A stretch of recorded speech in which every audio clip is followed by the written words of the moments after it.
为什么说大佛 Plus 秒杀国庆档各路大片？只看前半段，你以为这是一部描述底层生活的纪录片，看到中间变成了一个希区柯克式的悬疑片，直到最后才发现影片的内涵一言难尽。这天，杜才在一个破旧厂房捡破烂，遇上了一个不得志的人，中间悬挂的绳子预示着他已经想不开。杜才是最后一个他在人世间见到，也是最后和他讲话的人。像杜才这种生活在底层的人，常常会遇到这种生活上出状况的人。他们都想保住对方，但俗话说当乞丐还养猫，自身都难保，如何保别人？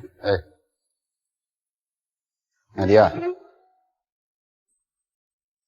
有困难你啊？对方一句话都没说，这是底层的一种失语现象，没有说话的权利，说的话没人在乎，渐渐的也就不说话了。两极分化日益严重，底层的生活有多艰难，导演直接用旁白给出了答案。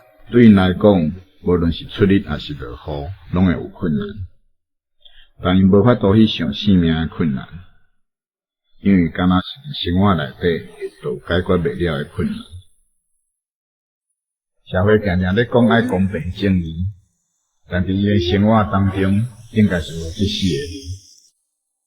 的。毕竟敢若要通饭碗就无力啊，哪阁有力通好去讲遐有诶无？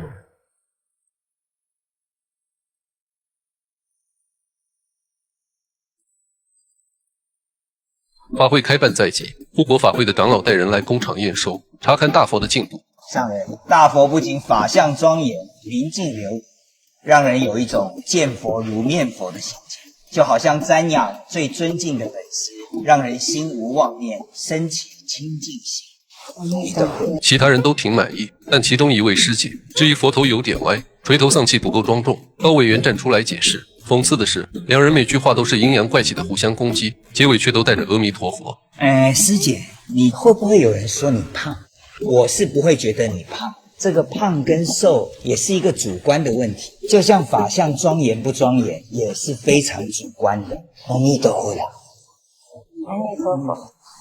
陈委员，咱今麦讲的是咱这法相那个庄严。不好意思，我姓高，副署长姓陈。我不管你是陈委员还是高委员，有参请公我不会拿你跟旁边这位小姐的话题来讲，我也不会拿去讨论，我不知道你们的关系是什么啦。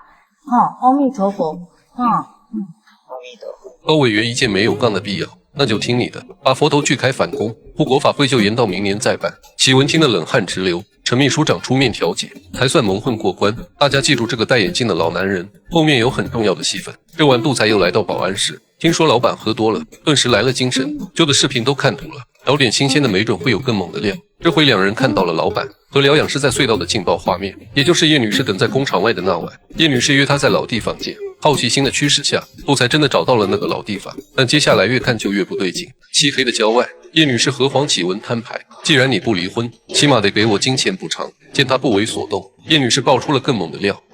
不给钱是吧？好啊，那我是不是该打电话给老婆要？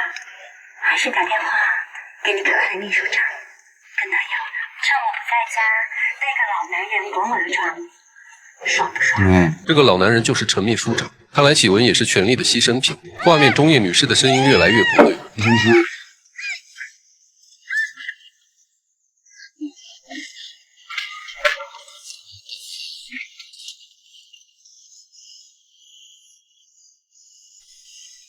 我该赶快听你头家喘。杜才赶紧找下一段，却发现启文开车回到工厂，菜谱推开大门，车子径直开到车间，停到未完工的大佛前。接下来的一幕彻底吓傻了两人。